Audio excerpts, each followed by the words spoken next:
much, Maggie and Sanjeev and the Lightspeed team, for having me here. I can't believe we're already at the end of 2024. I feel like that happened quickly. It happens faster every year. And it really seems like just yesterday I was on a panel for the Princeton Agility Meetup on the future of agility, and that was in January. And so here we are today. It's been quite a year and a half for the global Agile community as we really incorporate our learnings and talk about how we want to evolve into the future. And the metaphor of Goldilocks and the three bears is going to help us a bit today to explore where we are with Agile and agility and what's next for us as individuals and organizations as well. And actually, I would like to start out and hear a bit more about you all and your roles and what your take is on what's currently going on in the world of Agile and agility. And so I'm going to invite you to have a Menti poll here. If you'd like to use your phone or go to menti.com and enter this code. We have a series of questions. I might go through them relatively quickly just because we don't have a huge time box today, but it'll at least give us a sense of where we're all coming from and what we're thinking about current events. And so let's go ahead and go forward if you all have had a chance to join. So first up, curious about how many years of experience you have with Agile and agility. All right, we've got the majority of more than 10 years at this point. That doesn't surprise me, especially with this meetup being based in DC. Still, we got half of us at more than 10 years. The grizzled veterans that we are in the DC area and beyond, right? All right.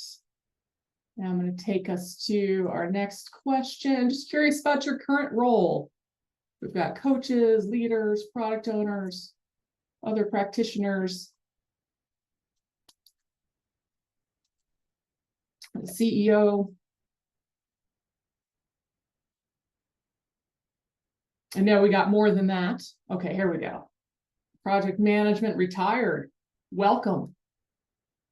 Thank you for taking an hour out of your day to be with us here. Scrum Master, more project management, program management. I am a former Agile coach myself, also have been a project manager, Scrum Master, and now I'm in a CEO role. So I can identify with a lot of the roles that we see here. Product owner, excellent. And now we will move forward. So I'm curious to know what appeals to you about Agile ways of working, or another way to say this is, what's your why for being part of this movement? The appeal is the shorter feedback loop, continuous learning. I'm right there with that one as well. Improve bad Agile. Awesome. It's a noble goal.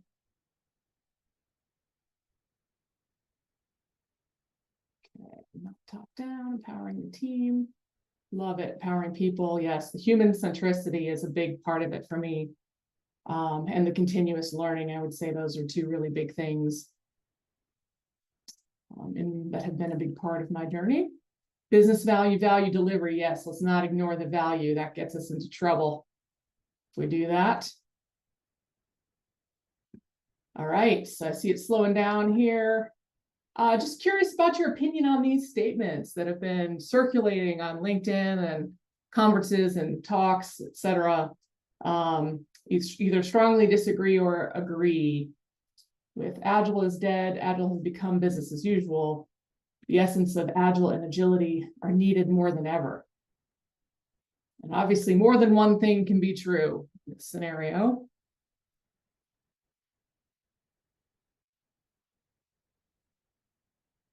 Got some, okay. Got some agreement in all three cases.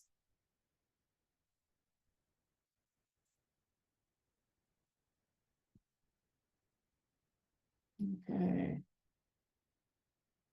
And right now, the essence of Agile and agility are needed more than ever. is slightly ahead. All right, slowing down again. I believe we just have one more question for you here. So learning, hindsight being 2020. We've got a lot of experienced people in this meetup. So I'm curious to know, in hindsight, what would you do differently as an Agilist? Knowing now, if you had known then what you know now.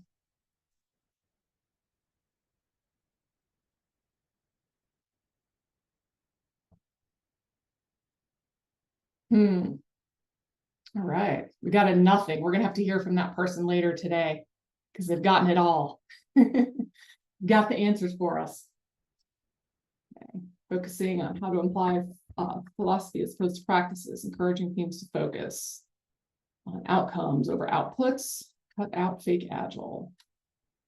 Okay, I never assumed that leadership is fully supportive. Gotten there earlier than 2010. We got a couple of nothings. Awesome.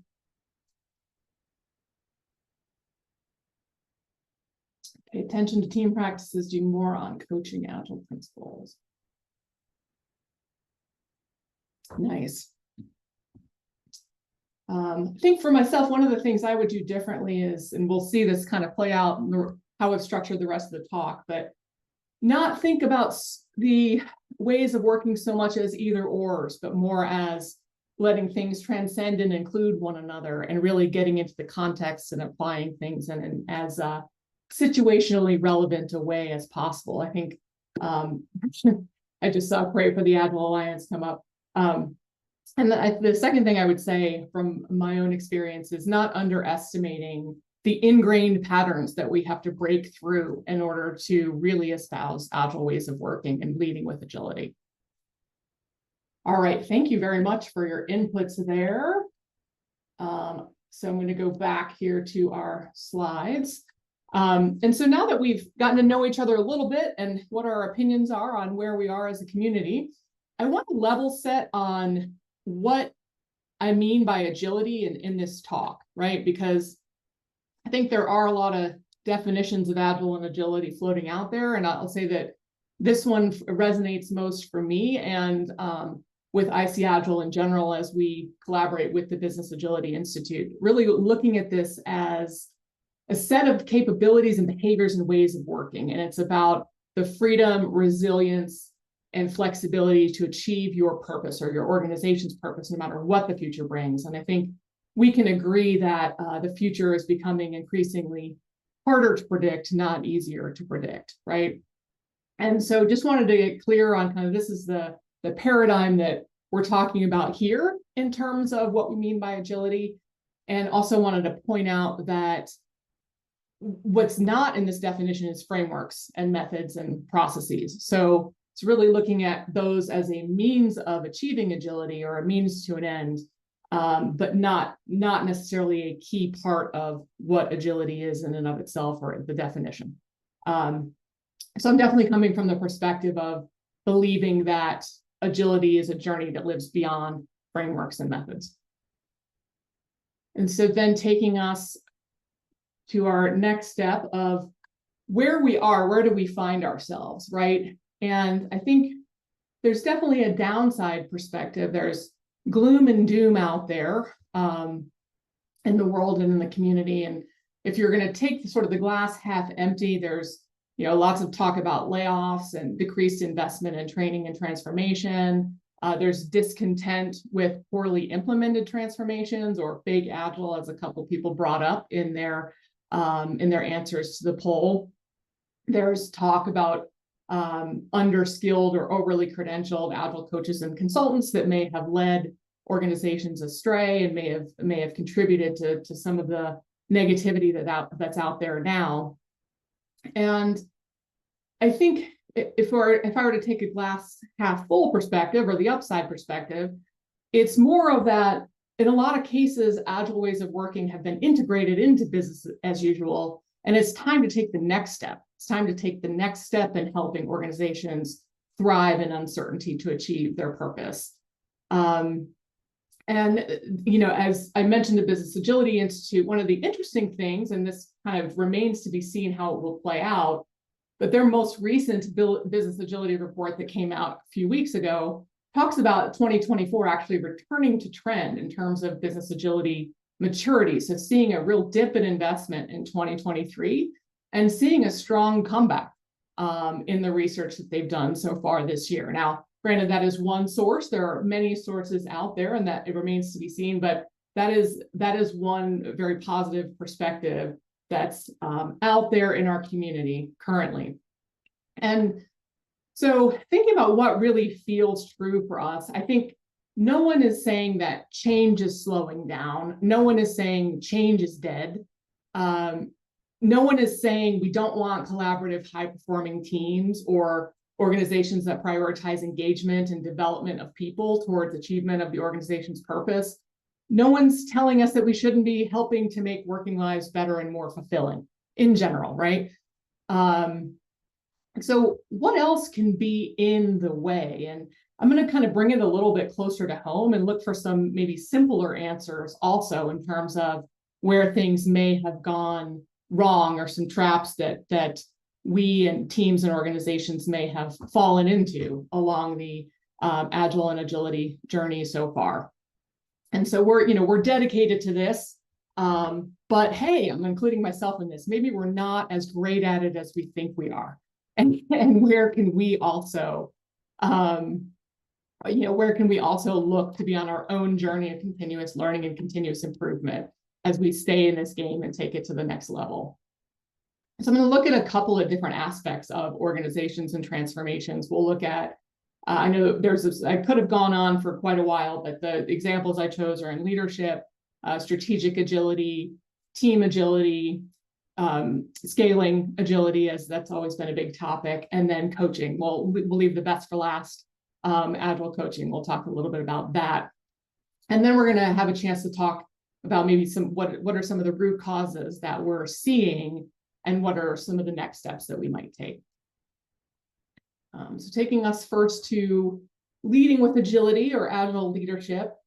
And this is one of the most often cited challenges to successful transformation. It came up in the 17th State of Agile report from 2023. It's come up in the last two business agility reports as the strongest challenge. There is conversation about the do as I say, not as I do, or leadership doesn't really get it, or they don't buy in.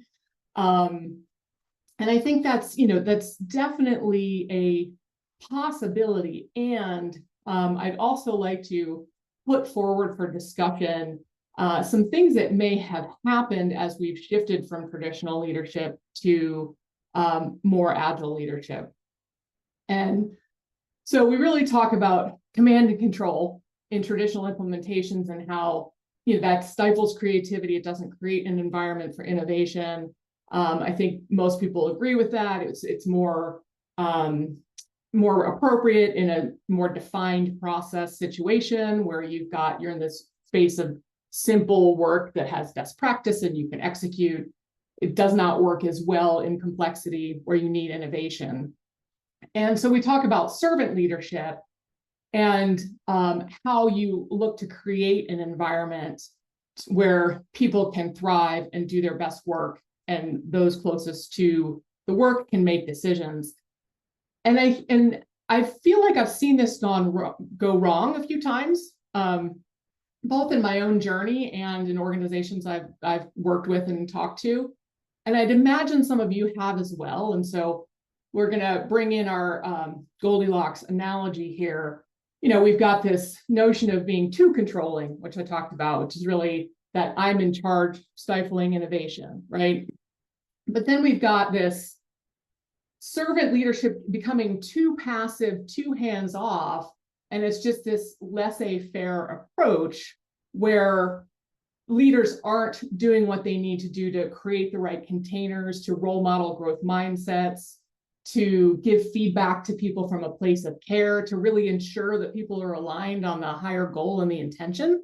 And so this I've seen as an overcorrection from in trying to be less in the space of command and control, or in this space of just passive laissez-faire, right? And there needs to be some balance there.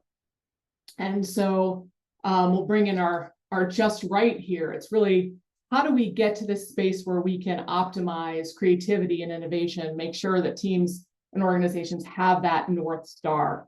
And I think as an agile leader myself, I've been on this journey of really having to work hard to get out of that expert mode, sort of leader knows best mode, and really trust teams. And in doing that, though, I've also noticed that sometimes I've gone too far and not stepped in and helped in service of kind of that radical candor, growth feedback, helping people along their journey, right? So it's not just about stepping back entirely, it's about really finding that mix to let go and still create the environment for people to thrive. I'm curious if others have seen that, or if you're hearing this and thinking that I must have been living in some other world the last 15, 20 years. We'll see what we think of our next example here. We're looking at strategic agility. And so we're looking at, we don't want to be too big design up front, too, annual planning. We got to get everything in our strategy. We're not going to change it for years, right? And then there's this desire to be more adaptive. And I think here we can see a similar kind of overcorrection. We've got this, things are too slow. We spend too much time deciding and planning. We get into analysis paralysis. We're too risk averse. We got to figure out everything that could possibly go wrong before we do it, right? And then we end up building things or executing on things that are no longer relevant by the time we get there. And that was kind of one of the original impetuses, especially in the software development side, for moving towards more agile ways of working. But then I know we've encountered this in our organization at ICAgile, overcorrecting here and just being too knee-jerk. It's like we've just got to adapt, and we're getting more feedback in and maybe not being as intentional about what we're listening to, what we're implementing, etc. Not being clear enough about how we're measuring things and how can we really tell what's going to work, what is more fixed, what is more flexible in terms of what we're trying to achieve. And so I think sometimes I've seen teams, both in my own personal experience and just working with organizations and hearing other stories of where, again, it kind of goes back to that rudderless feeling, but where it's just change, pivot. Wait a minute, what were we trying to do? And really losing sight of that larger goal.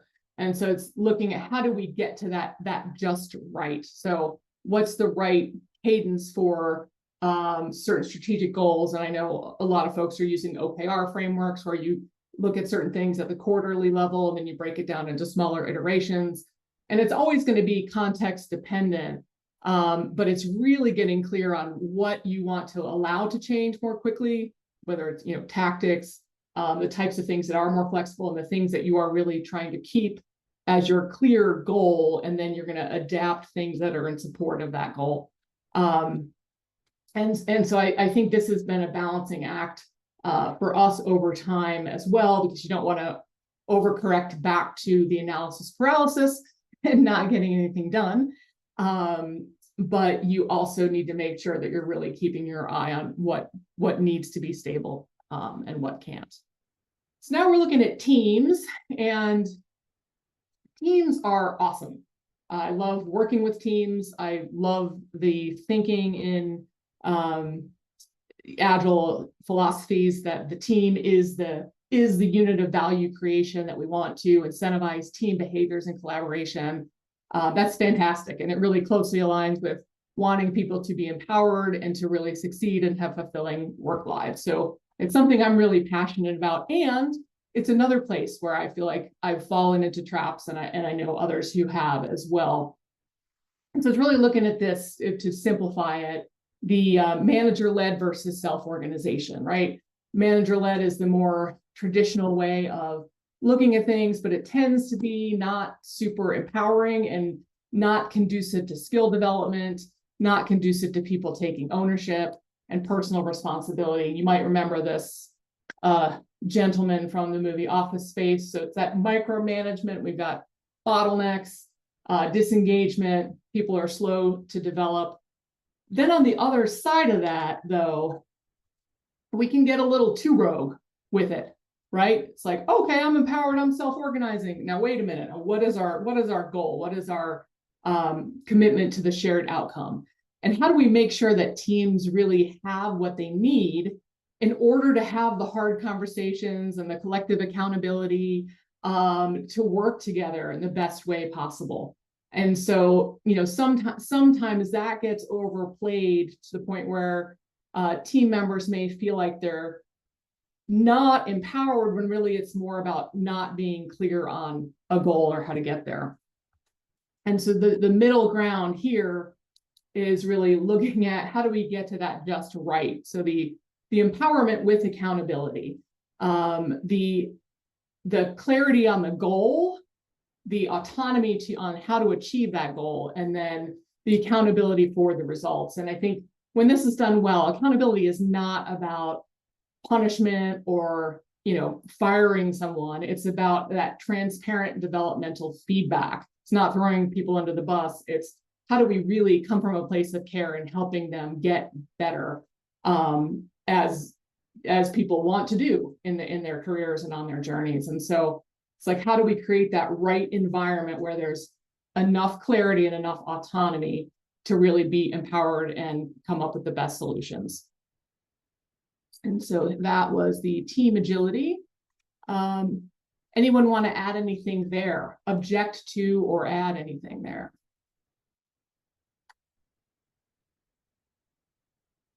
All right, we're moving right along here, coming to example 4 of 5. So everyone's favorite topic, scaling agility, the perennial quest to scale agility, and the pitfall there being potentially falling into the very bureaucracy and overly mechanistic, overly structured processes that you were seeking to escape in the first place. And I think there's a million different ways that we can talk about this. What I happen to choose for this example is really looking at the process at scale versus more of a transformative or culture-led approach. And I'm going to pull an analogy that Ahmed Sidki, who's my colleague at ICAgile and one of our founders, I saw him do probably about 10, 12 years ago, but I feel like it still holds true. It's still worth pulling out as an illustration. And so I think there was, definitely, hey, there's a lot of promise to this agile ways of working for empirical processes, but we got to get it beyond IT, right? There was a big movement probably in the early 2000s. It's like, how do we get it beyond IT? Do we talk about business agility? Do we talk about agile beyond IT? Because when we limit it to IT or product development, you're constrained, you're boxed in by the organizational environment around you. And I think about Evan Laybourne and his theory of agile constraints of an organization can only be as agile as its least agile part, right? And so there's all kinds of friction and tension that's created here. Well, and then one response to that is, okay, if the strawberries team agility, a bunch of strawberries is a bunch of teams, and let's go into this one size fits all. Let's have a bunch of teams doing agile and layer some process on top of that. But ultimately, the underlying paradigm shifts that need to take place in terms of people's mindsets and ways of working and being able to take chances, take feedback, fail fast, etc., aren't really built in. And so you end up with still this sort of separate feeling. And so looking here at the middle ground is our strawberry jam analogy. So, you still got chunks of strawberries, you got more heavyweight process in some places, but in HR, you don't need HR teams running Scrum necessarily. You need HR teams aligning incentives around team goals, aligning incentives to reward collaboration as opposed to individual results. Being able to recruit people with growth mindsets who can contribute in a more agile and adaptive organization. But those are the types of changes that HR needs to make, not necessarily running an iterative process. And so that's a pitfall we see over and over is, we want our marketing teams to run Scrum or Kanban, and that may work perfectly fine for them. But is it really you want your marketing teams to do that, or you want your marketing teams closer to the customer, right? In order to truly achieve more customer-centric results. So That is kind of the scaling and the process at scale versus transformation. All right, so leaving the last but not least, coaching agility, right? There's been a lot of talk about Agile coaches, where they have and haven't been successful, what's happening to the role in the industry, et cetera. And the first thing I'm going to do is go to kind of something that was earlier on in the Agile coaching sort of learning pathway and role creation, which is this debate about the doing versus being. And I'm sure everybody on this call has heard talk about doing Agile versus being Agile, where doing is more the frameworks and the processes, and being is more that mindset, culture, values-based approach. And so originally when Agile coaching became a profession, there was a big effort to make it not about direction and expertise and coaches being, having all of the knowledge about Agile processes and Agile implementation, because that goes against the very premise that we're looking for in terms of collaboration and empowerment, trusting teams to solve their own problems, et cetera. If you're taking that directive stance, that expert stance, you're going to shut that down, just like leaders do. And then, we integrated more kind of process-oriented professional coaching, facilitative mindsets that are incredibly valuable. But if you over-index and stay only in that space, you're not as results-oriented with the team, and it becomes more about curiosity and interesting conversations and less about what are we actually trying to achieve as an Agile team, or what are our goals, right? And so that was a path, sort of an overcorrection, when in reality, all of those stances really are supposed to be merged into one. Those are all skill sets that are valuable when it comes to coaching Agile teams. And so really looking for this balance of bringing in expertise when it makes the most sense, and bringing in more of a group process facilitation stance towards growth-oriented results when relevant. So really that nuance of picking what is the right intervention for teams, and at what time. And so I think that's a root of a lot of the critique of some of the lack of results that some Agile coaches have gotten. Then to bring us back to this, so where are we now? And I'm going to give some of my own opinions on this, and I hope they're not too controversial. I don't think they are, but this is about as opinionated as I'll get in this talk. And so it's thinking about the Agile coaching role as very valuable in the early days of agility and Agile transformation, and understanding there's a time for change, right? We're talking about change. We believe that change is the only constant. And so how do we expect the need for this role not to also change as time goes by? And I think in some ways, some people have gotten stuck to the status quo in Agile coaching, expecting it to stay the same, and not recognizing some of the shifts that are happening now in terms of shifting from coaching dedicated roles to more coaching skills. So these skills are very important in a lot of different roles, but it may not still make sense to have large teams of Agile coaches doing transformation, especially when Agile practices have become business as usual in some organizations. And so sometimes I wonder, did we really expect this to go on forever? This is probably a normal evolution that we need to respond to. And I think a little bit about, I was in the Peace Corps from 2003 to 2005, working in sustainable economic development. And at the time, I remember talking to colleagues there, it's like, we wanted to work ourselves out of a job. You want the world to get to a place where volunteers in the developing world aren't needed, right? Same with some nonprofits. The goal really is to achieve the mission and move on. And while that's unlikely to happen in something like the Peace Corps or some of the global nonprofits, I think it's more likely in the arena of business, where if Agile coaches are truly doing their job, then the ways of working are being integrated into sustainable capability. And then we need to be looking for what are our next opportunities? How do we help organizations build an enduring change capability? And if leadership is still a large impediment to having more agile organizations, why not take the opportunity, those who have really developed those skills, to lead within an organization? So looking at the opportunity to lead and bring in coaching as a leadership stance, not necessarily as a dedicated role. So the next kind of open discussion question here, what are the common roots that you see in these examples of too much this, too much that? What's the just right? And please feel free to add things into the chat or speak up. Jan, yeah, mixing both halves. That's right. You got the Ahmed Sidki link there.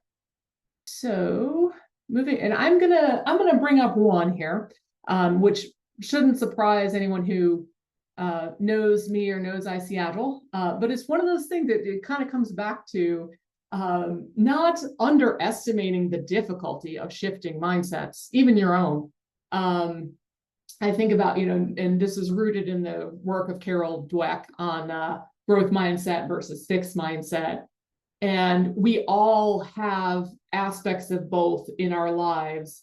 And the longer we are in fixed mindset about something, the harder it is to change and really get into that growth mindset where you truly embrace challenge and uncertainty. Don't fear failure.